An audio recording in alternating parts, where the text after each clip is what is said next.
Let's put a rivalry away and let's give credit where it's due. This is a title clinching victory, and I said to you all, if Arsenal go away at the Tottenham Hotspur Stadium and beat Tottenham away from home, they are winning each and every fixture remaining. They are wiping the floor with this United side. They are winning each and every game, and now the pressure is on Manchester City. They have to beat Nottingham Forest today, and then after that, they have to come at a stadium where in the Premier League, since the stadium has been started, they haven't even scored a goal.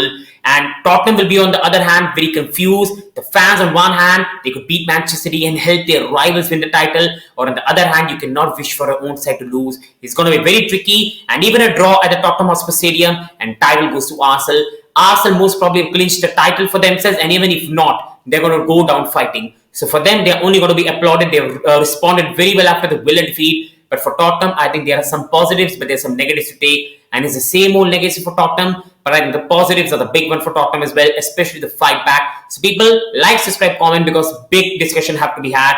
First of all, at the start of the game, I think it was very clear for Mikel Arteta, and this is why this man is one of the best managers in the league. This man does not have a one style of play. Last season, Arsenal only played one style of football. Saliba got injured, and in the end, they got buried. This year, Arteta has changed his plan each and every game, and is reaping the rewards for that. Today, he gave the possession to Tottenham. Do what you want. We are going to counter you. And Arsenal countered well. They got a 3-0 lead in the first half, and after that, the match was done. There was no coming back from that. Tottenham still pulled a masterclass comeback, but it was just not going to be, and that's a big win for Arsenal. With the match started, Tottenham, for me, let's be honest, for the first 30-35 minutes were the better side. I think, yes, Arsenal got the early goal, but after that, let's be brutally honest, I think Romero's header hitting the bar, I think that goal for me is a very tight offside, and this is why the semi-automated technology has to come to the Premier League. Is coming next season. I think the lines, for me, I just don't know. Like, there's nothing to say. I'm not going to say the decision is wrong, the lines are blurry and whatever, because that's disrespectful to Arsenal. But on the other hand, the VAR, they're just not good enough. And I think that's very harsh on Tottenham. That was a very big goal, and that took the wind away from Tottenham. And after that, Ben Davies, that's idiotic. Now, yes, people are saying there could have been a penalty in Kulusevski. I don't think so. I think it would have been very soft. And I think Ben Davies, that's an idiotic defending. Everybody knows you put Saka to his right foot. He allowed Saka to cut on his left and showed him, please hit in the back of the goal.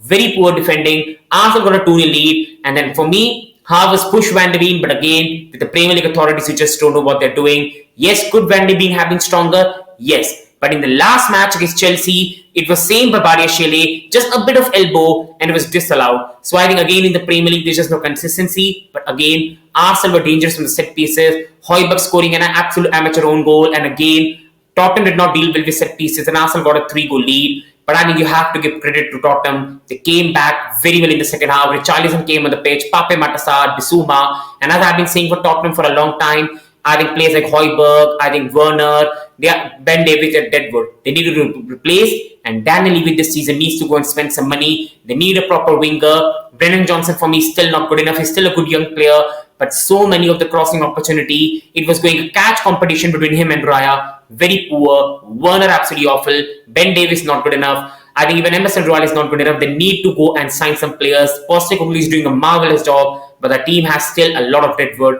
But I think, to be really honest, Tottenham came back well. Yes, Saka could have made 4-0, but this is why Bukayo has been one of the best performing keepers this season. Yes, he has his mistake, but that's a world-class save, one of the best saves of the season. And he kept Tottenham in the game. And then 1-3, Tottenham get back in the game. Great error by David Raya, very poor. But I have to give David Raya credit where he's due. He did not let him get the mistake mentally. And in the end part of the game, he claimed the crosses really well. And I think in the end part of the game, he had a big hand to why Arsenal were able to keep the lead and win the game.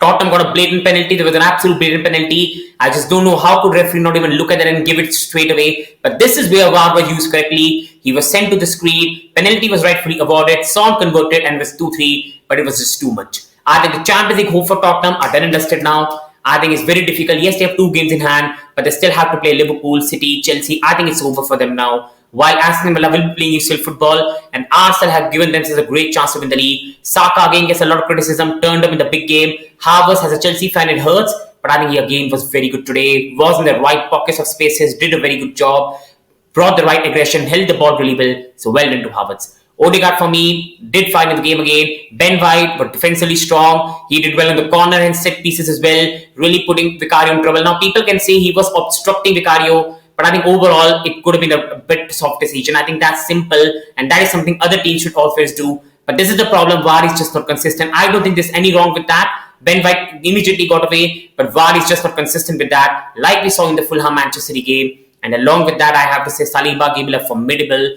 and Arsenal, Rice, Partey, they're just a very, very good team. Tottenham did a good job overall, but this only showed the gap between them and their London rivals.